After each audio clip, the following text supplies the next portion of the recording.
Thank you, Mr. Chairman. I just came back from our Senate Foreign Relations Committee, which is also having a hearing on U.S.-Russia policy. And while that committee obviously deals with foreign policy, this committee's jurisdiction over economic tools to promote our foreign policy is incredibly important, so I appreciate today's hearings. Let me just ask you all, clearly, that notwithstanding what the Congress has passed into law, what the administration has enforced through your own testimony of elements of that law, that it's fair to say, isn't it, that Russia has not been deterred in its actions and malign activities. Is that a fair statement?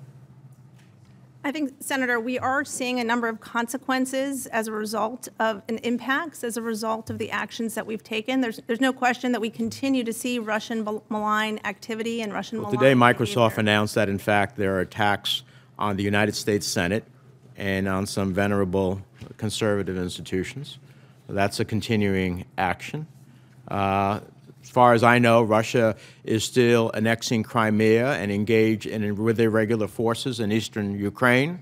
As far as I know, Russia is propping up Assad in Syria, and I could go down through a list. So for the most part, I think it would be fair to say that Russia has not been deterred in terms of its activity. I think it's very fair to say that Russia is continuing to engage in a wide range of malign activity that causes us grave concern. Okay, so on that we are agreed. Now, with that as something that is a reality, obviously what we are doing, notwithstanding all the efforts of Congress and the administration to date, has not deterred them in these malign activities in a way we would like to see, which is the purposes of sanctions in the first place. So, I know that Senator Graham and I have legislation called Defending American Security from Kremlin Aggression. I know that my colleague on the committee with Senator Rubio also has the Deter Act. I'm sure there are other initiatives. Maybe the chairman is thinking of some with Senator Corker. Bottom line is, instead of telling us what's wrong with these ideas and pieces of legislation, why don't you tell us what, in fact, we can do to turn up the pressure on Moscow that we are not? Senator, you know, in the last year, as you have seen, we have taken a number of very aggressive actions in connection with our Russia sanctions program, including a number of actions under COSTA. Madam Secretary, I don't need you to regurgitate and eat up my time by telling me what you've done. What you've done, we just collectively agreed, has not moved the ball in a way we'd like to see. So what I am saying, it's not a confrontational question. It's a question of Congress is going to act. You might as well know that. I've been through administrations, both Democratic and Republican, who didn't want to see sanctions legislation. At the end of the day, Congress acted, and many of them subsequently learned that what we did was the best tools that they had to try to move foreign policy. So it's going to act. I'd rather it act in a way that has your insights about what would be helpful, but if you fail to provide insights, then we will provide you with a law that ultimately will take place without your insight. So that's all I'm seeking here. So if you're telling me, and this question is collective, there is nothing more that we can do than what we're doing. If that's the answer, that means that Russia will continue to do all the things I said before. Nothing more that we can do than what we're doing is going to change the course, and that's a sad state of events for not only our country but the world. Is that what you're telling me? Senator, we'd be happy to work with you on any particular piece of legislation. What I can tell you is that we have a broad range of authorities currently in place that we have been very actively using and deploying. With all due respect, I've heard you say this. You're very good at repeating the same thing, but it doesn't help me. So let me ask you this. The expectation among senators that you would continue to impose sanctions on oligarchs, but it seems to some of us that you've decided to diminish pressure. You haven't designated any oligarchs since April 6th. You have delisted Estonian banks, and now there are reports that you may delist Rusal. What kind of signal does that send to the Kremlin? We're told to judge the administration by its actions and not the President's words, but these actions seem to be more aligned with the President's accommodating and disturbing rhetoric than a tougher approach to the Kremlin.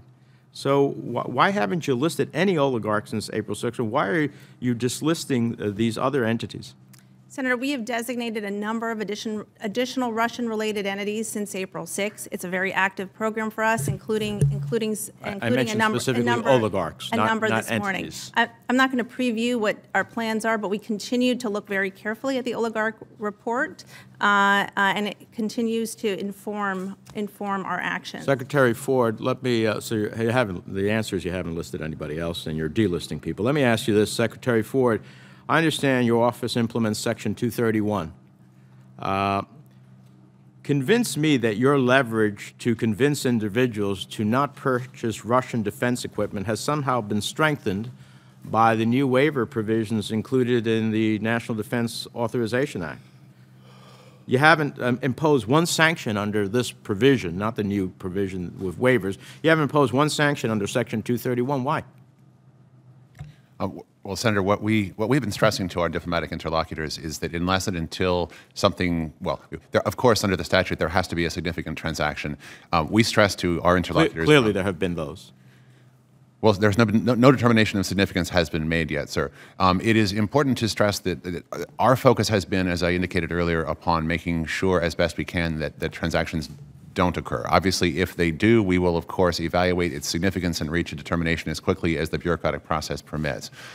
It is important to how we are approaching this to make sure that our interlocutors understand that what we are trying to do is, in fact, implement our own priorities and Congress's priorities upon doing two things simultaneously. One, of course, we need, and it's imperative to do so, we need to make sure that Russia feels pressure from this. The objective is to change Russia's behavior, and therefore pain needs to be felt. And the point is to bring that pain. But the pain is against Russia, not against our friends and allies. And we also understand Congress is very clear in passing CATSA also that this needs to be done in a way that is mindful of the importance of protecting the relationships that we have and that we need in our diplomacy and our foreign relations and our national security affairs around the world with people,